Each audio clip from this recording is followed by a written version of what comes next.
உங்களுக்கு ஒரு டாஸ்க் கொடுக்கப்பட்டுச்சு, பதவி வேணாம் எனக்கு இந்த கெட்டப் வேணான்னு அந்த கேரக்டர் ரிஜெக்ட் பண்ணுது. உங்களுக்கு அந்த உரிமை யாரு கொடுத்தா? இந்த ராஜாங்கம் டாஸ்க்ல ஒரு கட்டத்தில் பார்த்தீங்கன்னா திவாகர் வந்து நான் அந்த கேமை கண்டினியூ பண்ண விரும்பல, எனக்கு இந்த கேம் வேணாம், ஒன்று வேணாம், விடுங்க அப்படின்னு சொல்லிட்டு எல்லாத்தையும் கழட்டி போட்டு தூக்கி போட்டு போயிருப்பார் இல்லையா.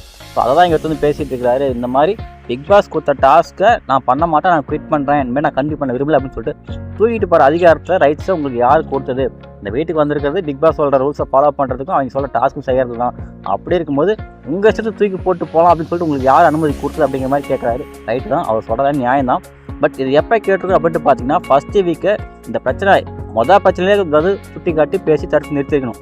அப்போல்லாம் பார்வதி இந்த தப்பை பல டைம் பண்ணிக்கிறாங்க. எல்லா டாஸ்க்லையும் வந்து நான் பண்ண மாட்டேன், நான் வேலை செய்ய மாட்டேன், அது டாஸ்க்கை தவறி மற்ற ஹவுஸ் ஹோல்ட் ஒர்க்லையுமே கூட நான் பண்ண மாட்டேன், எனக்கு இஷ்டம் இல்லை, நான் பர்சனல் ஒர்க் அப்படி இப்படின்னு சொல்லிட்டு நிறையா டைம் வந்து நான் இந்த பண்ண மாட்டேன், எனக்கு இஷ்டம் இல்லை அப்படின்னு சொல்லிட்டு நிறையா டைம் ஃபிட் பண்ணிட்டு போயிருக்காங்க.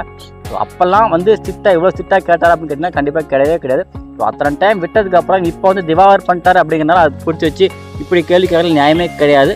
ஸோ அப்போவே ஸ்டார்டிங்கில் தடுத்துருக்கணும். பட் பேச விட்டுட்டு எல்லாத்தையும் அலோவ் பண்ண விட்டுட்டு மறுபடியும் இப்போ திவாகர் மாட்டோன்னே பிடிச்சி செஞ்சுட்டு இருக்காரு. அது இல்லாமல் வந்து பார்த்தீங்கன்னா அவர் கேட்ட கேள்விக்கு அவரால் பதில் பேச முடியல. ஏன்னா வந்து ரூல்ஸை மீட்டர் அப்படின்னா அவரால் பதில் பேசணும். ஸோ அப்படியே குவாய்ட்டாக நின்றுருக்காரு. ஸோ நின்றுருக்கும்போது சரி அதான் நிற்கிறீங்க பாப்பா நின்றுட்டே இருங்க, எனக்கு காலையில் நான் போய் உட்கார அப்படின்னு சொல்லிட்டு கீழே உட்காந்துட்டார். இப்போ பேசுங்க, என்னால் ஒன்றும் முடியல அப்படின்னு சொல்லிட்டு கீழே உட்காந்துட்டாரு. நீங்கள் யார் அதை முடிவு எடுக்கிறதுக்கு? நீங்கள் பதில் சொல்லுங்கள், நான் அது வரைக்கும் நான் உட்காந்து என்னால் முடியும். விஜய் சேதுபதி கேட்குற விஷயம் நியாயமாக இருந்தாலும் கரெக்டாக இருந்தாலும் பட் அவர் கேட்குற விதத்தில் பார்த்தீங்கன்னா ரொம்பவே கேள்விக்குறி தான். ஏன்னா இந்த பிரமோவில் பார்த்தீங்கன்னா அவர் வந்து கண்டஸ்டன்ஸை எந்த அளவுக்கு ரெஸ்பெக்ட்லாம் நடத்த மாட்டேங்கிறாரு, எப்படி கண்டஸ்டன்ஸை மதிக்காமல் நான் நல்லா ரோஸ்ட் பண்ணுறேன், நான் நல்லா நாக்கப்படுங்கிற மாதிரி கேள்வி கேட்டு நான் நல்ல பேர் எடுக்கிறேன் அப்படிங்கிற பேரில் கண்டஸ்டன்ஸை எந்த அளவுக்கு ரெஸ்பெக்ட் கொடுக்குறாரு அப்படிங்கிறது சுத்தமாகவே கேள்விக்குறி தான். அதுக்கு நல்லாவே தெரியுது. ஏன்னா திவாகரை வந்து ரொம்ப கடுமையான வார்த்தையை சொல்லி இந்த பிரமோவில் கேட்டிருக்கிறது, அதெல்லாம் பின்னாடி வரும் பாருங்கள். அண்ட் ஆல்சோ பார்த்தீங்கன்னா அடுத்து இந்த மேட்டரை முடிச்சு அடுத்து ரீல்ஸ் பண்ணுறாரு இல்லையா. ஸோ அந்த மேட்டருக்கு வந்துருக்காது, அதுவுமே கூட தப்பு தான். பட் அவர் கேட்ட விதம் மறுபடியும் கேள்விக்குறி தான். ஏன்னா வந்து அவர் டாஸ்க்கே நிற்கணும், நின்று பேசாமல் அசையாமல் எந்த ஒரு வேலையும் பண்ணாமல் நிற்கணும் அப்படிங்கிற டாஸ்க்கு. பட் அவர் திவாகர் கண்டிப்பாக ரூல்ஸை மீறிட்டு அவர் தன ரீல்ஸ் பண்ண ஆரம்பிச்சார். அது கண்டிப்பாக தப்பு தான்.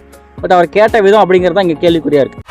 அப்புறம் தமிழ்நாட்டில் நான் பேசுகிற டைலாக் வந்து ரொம்ப பிரபலம். இந்த வாரம் மட்டும் இல்லைங்க, இந்த வீட்டுக்குள்ளே வந்திருந்தே திவாகர் கேமரா பார்க்கும்போது ஃப்ரீயாக இருக்கும்போது எல்லாமே வெறும் ரீல்ஸ் பண்ணிட்டு கேமரா நின்று எதுவும் பண்ணிட்டு தான் இருக்கிறாரு. மக்களுக்கு நான் ரீல்ஸ் பண்ணுறேன் என்னோட அந்த மாதிரி ரசிகர்கள்னு சொல்லிட்டு எதுவும் பண்ணிட்டு தான் இருக்கிறாரு. அது விஜய் சேதுபதியும் பல டைம் சொல்லிக்கிறாரு, பிக் பாஸ் சொல்லிக்கிறாங்க, கண்டஸ்டன்ஸ் எல்லாமே சொல்லிக்கிறாருமே கூட அவருக்கு கொஞ்சம் கூட அவரும் திறந்த மாட்டாரு. ரீல்ஸ் பண்ணதே தான் அவர் குறியாக இருக்கிறாரு. அதுவும் அந்த டாஸ்க்கை நிற்கணும் அப்படிங்கிறத தாண்டியுமே கூட நான் காஸ்டியூம் போட்டிருக்கேன், இந்த காஸ்டியூம் ரீல்ஸ் பண்ணி தான் காமிக்கணும் அப்படின்னு சொல்லிட்டு ரீல்ஸ் பண்ணார். ஸோ அதை தான் கேட்குறாரு. நீங்கள் வந்து இத்தனை டைம் கேமரா பின்னாடியே போயிட்டு எதெல்லாம் கேமரா எங்கேருந்து பக்கம் இருக்குதோ அங்கெல்லாம் போய் நின்று கேமரா திரும்ப சொல்லி ரீல்ஸ் பண்ணிருக்கீங்க இல்லையா, இதெல்லாம் உங்களுக்கு வந்து இந்த அனுமதியில் உங்களுக்கு யார் கொடுத்தது, உங்களுக்கு இதுக்காக வீட்டுக்கு வந்துருக்கீங்களா அப்படின்னு சொல்லிட்டு நல்லா தான் கரெக்டாக தான் கேட்குறாரு. பட் கேட்டது ரொம்ப ஹார்ஷாகவும் அவர் எக்ஸ்பெக்ட் பண்ணாமல் கேட்ட மாதிரி இருந்துச்சு. நான் பேசுகிறேன், கேமரா என்ன பாருங்க, இவ்வளோ பின்னாடி போகிறது கேமரா பின்னாடி, அது நான் கொடுத்த டாஸ்க்காக. இது எல்லாத்துக்கும் மேலே விஜய் சேதுபதி வந்து திவாகரை பார்த்து ஒரு வார்த்தை கேட்டார் பாருங்க, ஒரு டாஸ்க் பண்ணால் உங்களுக்கு ஒர்க் இல்லை, ஆனால் நீங்கள் ரீல்ஸ் மட்டும் பண்ணிகிட்டே இருக்கீங்க அப்படிங்கிற மாதிரி வார்த்தை கேட்டார் பாருங்க. இதை தான் நான் திரும்ப சொல்லிகிட்டே இருக்கிறேன். சொல்கிற விஷயம் கரெக்டு, பட் சொல்கிற விதம் தப்பு அப்படிங்கிற மாதிரி. ஏன்னா அவர் வந்து டாஸ்க்கெல்லாம் கரெக்டாக ரூல்ஸை ஃபாலோ பண்ணாமல் டாஸ்க்கை பண்ணாமல் ரீல்ஸ் பண்ணிட்டு தான் இருக்கிறார். அது கண்டிப்பாக கண்டிக்கணும் தான். பட் இப்படி தான் கண்டிக்கணுமா? டாஸ்க் பண்ண வக்கு இல்லை அப்படின்னு சொல்லி தான் கண்டிக்கணுமா? இது அவரோட கண்ணியத்தை காட்டுதா, இல்லை எந்த அளவுக்கு அவர் ரெஸ்பெக்ட்லாம் மக்கள் நடத்துகிறா அப்படிங்கிறது என்ன குறிக்குது நீங்களே பாருங்களேன். ஏன்னா இதுவே வேறு யார் நேற்று கூட பாரு இவரே தான் கேட்டிருப்பாரு, நீங்கள் வந்து ஒரு ஆங்கர் தானே, ஸோ நீங்கள் ஆங்கராக இருக்கும்போது நீங்கள் இந்த மாதிரிலாம் கத்தி பேசும்போது உங்கள் ஷோவை யார் பாப்பா, எந்த அளவுக்கு ரெஸ்பெக்டாக இருக்குது, எந்த அளவுக்கு மக்கள்கிட்ட போய் சேரும், உங்களுக்கு தெரியுமா தெரியாதுன்னு சொல்லிட்டு பார்வதியை கேட்டிருப்பாங்க. பார்வையும் அக்செப்ட் பண்ணிட்டு ஆமாம் மண்டை ஆட்டியிருப்பாங்க.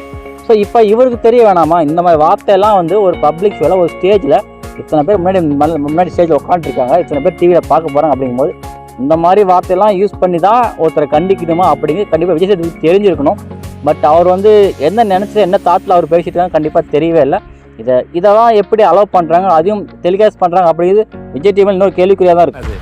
டாஸ்க் பண்ண ஒரு வக்கில் கேமரா முன்னாடி போய் ரீல் பண்ணுங்க, அது என்ன மாதிரியான எண்ணம்? அது